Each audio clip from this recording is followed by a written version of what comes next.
আগে দেখাইনি পাকা পেঁপে আর আম দিয়ে, আর দেখো ঘষেও নিয়েছি, বুঝতেই পারছো। পাকা পেঁপেটা পাকা পেঁপে মানে চাকচাক করে কেটেছি, আর পাকা আম আর পাকা পেঁপে আজকে তোমাদের কাছে আগে থেকে কেটে নিয়েছি বন্ধুরা। তোমাদের কাছে আজকে চাটনি করব। দেখো কেমন করে।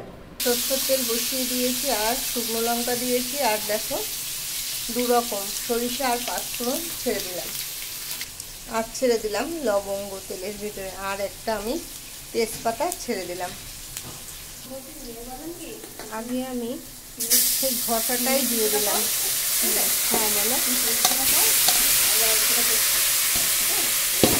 আগে আমি পাকা পেঁপেটাই ছেড়ে দিলাম, হালকা লবণ ছেড়ে দিলাম। এবার একটু একে কষাবো। আগে এটাকে আমি পাকা পেঁপেটাকে আগে কষাবো। পেঁপেটা দেখো একটু সিদ্ধ হয়ে গেছে, এখন আমি সেই আম আবার ছেড়ে দিলাম। কিন্তু এটা খেতে প্রচণ্ড টেস্ট, যারা মিষ্টি ভালোবাসে তাদের কাছে খুবই ভালো লাগে। এবার আমি হালকা একটু আবার লবণ ছেড়ে দেবো, দেওয়ার পরে আবার ঘুটবো, বুঝতেই পারছো। এবার আবার 5 মিনিট আমি ঢাকা দিয়ে দেবো। একটু জল বেরিয়েছে, আমি কিন্তু ধনের গুঁড়ো ছেড়ে দিলাম, কিন্তু দেখতেই পাচ্ছ এটা ধনের গুঁড়ো ছেড়ে দিয়েছি। আবার আমি এটাকে নাড়বো। এবার আমি এর মধ্যেই আমি চিনি দিয়ে দেবো। এখন আমি দেখো চিনি ছেড়ে দিলাম পরিমাণ মতো, তোমার অনেকটাই বেশি, তাই জন্য আমার অনেকটাই দিতে হলো। এটা আমি জলের ভিতরে দিইনি কিন্তু, কেন পেঁপেটা নরম ছিল, পাকা ছিল, তাই জন্য আমি উপরে ছড়িয়ে দিয়েছি কিন্তু চিনি। দেখো আমি পাঁচফোড়ন আর শুকনো লঙ্কা আমি একটু মানে হালকা ভেজে নিলাম, দেখতেই পাচ্ছ।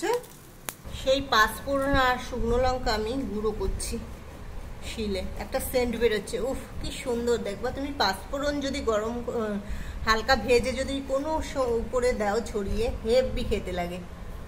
আমার কিন্তু এটা হয়ে গেছে। এখন আমি উপরে কি কি মশলা দেব সেটাই দেখো। উপরে আমি গোলমরিচের গুঁড়ো একটু ছড়িয়ে দিলাম, তোমরা খেয়ে চেক করেই দেখো না। আর সেই পাঁচফোড়ন একটা অন্যরকম কালারও এসে যাবে, খেতেও সুন্দর লাগবে। পাকা আর কাঁচা আমের চাটনি।